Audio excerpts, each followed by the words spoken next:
નમસ્કાર. ભાજપમાં ભયંકર ડખો. ગુજરાતમાં લોકસભાની ચૂંટણી માટે મતદાન પૂર્ણ થયા બાદ ભાજપમાંથી જ આંતરિક ડખો સામે આવ્યો છે. લોકસભાની ચૂંટણી દરમિયાન પક્ષ વિરોધી પ્રવૃત્તિ કરનારા 3 નેતાઓને ઘરભેગા કરવા માટે હાઈકમાન્ડ સમક્ષ રજૂઆત કરવામાં આવી છે.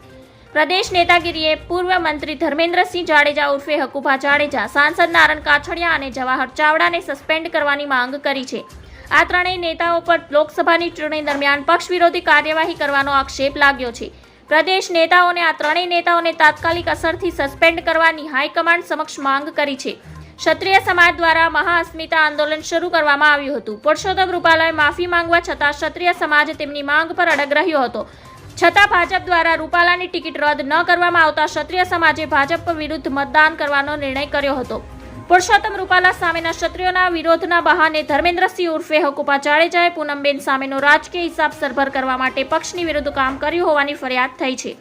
એવું પણ કહેવામાં આવી રહ્યું છે કે તેમણે ક્ષત્રિય આંદોલનનો ફાયદો ઉઠાવીને પૂનમ માડમને હરાવવા માટે કોંગ્રેસના જ ઉમેદવાર જેપી મારવિયાને તરફેણ સમાજના લોકો પાસે મતદાન કરાવ્યું હતું. ધન્યવાદ. જય હિન્દ.